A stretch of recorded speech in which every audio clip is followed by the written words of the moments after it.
These guys are all very tall. Conservative leader and leader of the official opposition, Andrew Scheer, Premiers Moe and Higgs, legislative colleagues, distinguished guests, fellow Saskatchewanians, fellow Canadians. I am so proud to be here with you today, this fantastic crowd, despite the bitter cold outside, to support our Western oil and gas industries. We're here to send a message to Justin Trudeau and his crew in Ottawa. Saskatchewan stands united against your job-killing carbon tax, against your inaction on pipelines, and against Bill C-69.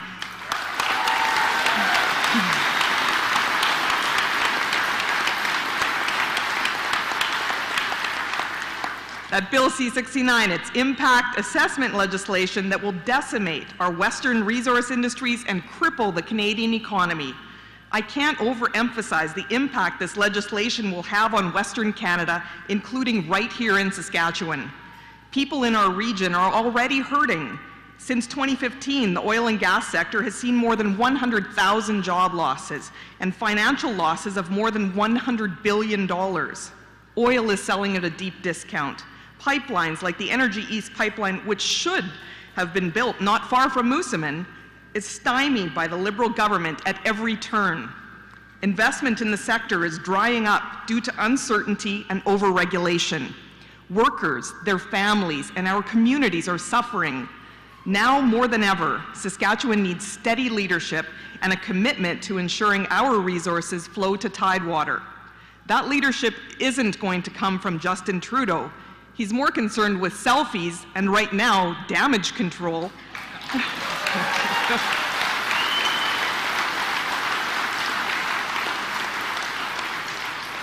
He's more concerned with that than expanding pipeline infrastructure. His attention, fleeting as it might be, is instead devoting to strong-arming his Attorney General and subverting the rule of law in order to enrich his friends and serve his political interests.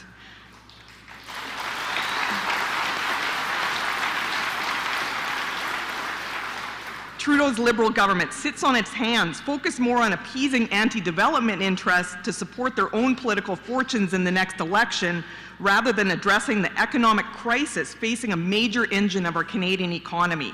And now the Liberal government has introduced this disastrous legislation that will cripple the resource industry further by creating so much uncertainty and spiking so many projects that investment will freeze and Canada will be unable to compete in the global market.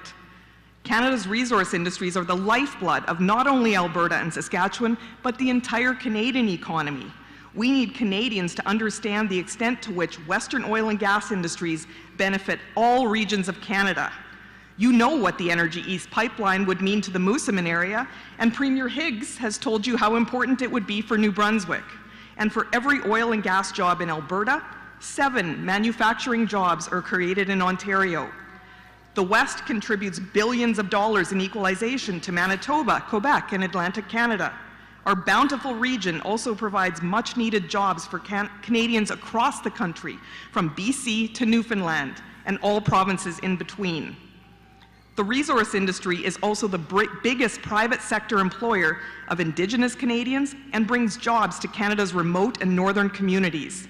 This resource crisis and Bill C-69's impact on it should concern us all. Bill C-69 needs more than just minor tinkering. This terrible, almost unfixable piece of legislation requires an immediate and comprehensive overhaul. How did the Liberals get this legislation so wrong? They have Ralph Goodale, a minister from Regina, sitting right there at the cabinet table. It just serves to illustrate showing up is not the same as stepping up. Time and again,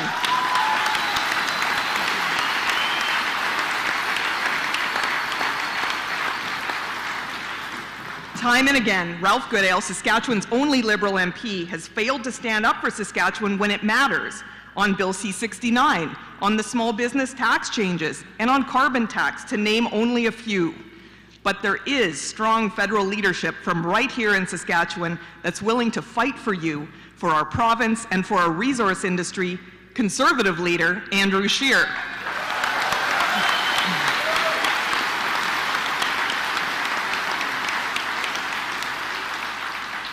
Andrew and our entire Conservative Caucus have been fighting hard against this anti-pipeline bill and the Trudeau government's attack on Canada's resource sector. Our Conservative MPs battled this devastating bill in the House of Commons, and now our Conservative senators are fighting it tooth and nail in the Senate. As a senator, one of my most important responsibilities is to represent the views of the people of my province of Saskatchewan, including during the consideration of legislation. That's why I'm here with you today, fighting against Bill C-69.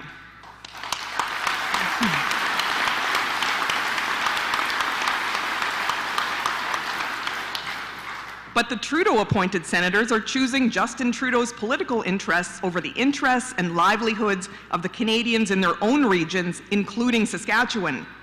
Justin Trudeau's so-called independent senators all voted in agreement with the principle of Bill C-69 at second reading, including those senators he appointed from Western Canada. Remember the names of these senators. In fact, why don't you contact them and suggest they reorganize their priorities?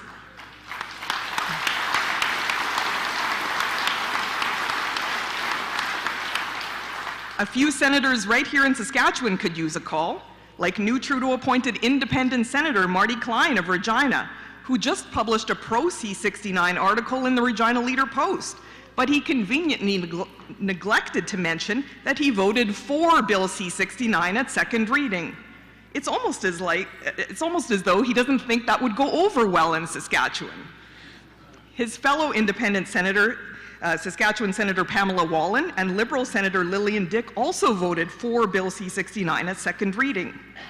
Shamefully, Senator Grant Mitchell of Alberta, the Trudeau government Senate whip, is the sponsor of Bill C-69, a bill that takes aim at the very resource industries that sustain our western provinces. Senators Paula Simons and Patty LeBoucaine Benson, new Trudeau-appointed senators from Alberta, also voted for Bill C-69 and against Alberta's economic interests. Meanwhile, independent senators Doug Black and Elaine McCoy from Alberta were both absent for the second reading vote. Conservative senators are not confused about our priorities. Neither is our leader, Andrew Scheer. My Conservative colleagues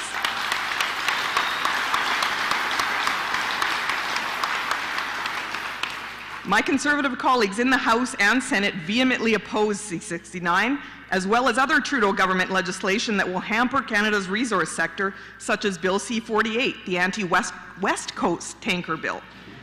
Bill C-69 is now being studied by the Senate Energy Committee, but it was only because of pressure from Conservative senators and Canadians like you that this Senate committee will now travel across Canada to hear from Canadians face-to-face on this vital issue.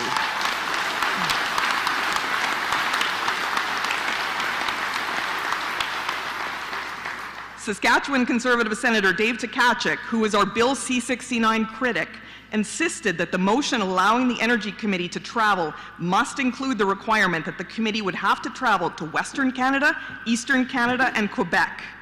Because if Justin Trudeau and his Liberal government can't hear the concerns of ordinary Canadians all the way over there in Ottawa, Conservatives are happy to take the show on the road and turn up the volume.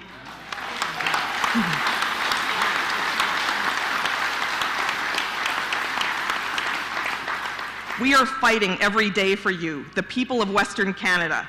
We know how vital the oil and gas industries are to the workers, families, and communities of Saskatchewan and Alberta and Manitoba.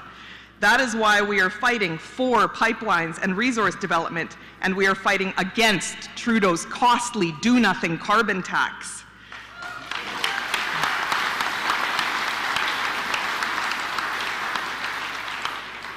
Ottawa needs a dose of good old Saskatchewan common sense. Don't you think it's about time?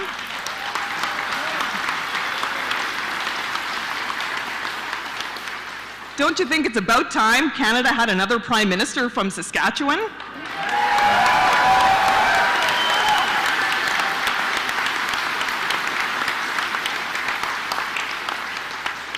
Let's make sure we elect a Conservative government this year and help Andrew Scheer send Justin Trudeau and his activist anti-Western Canadian policies packing this October. Thank you.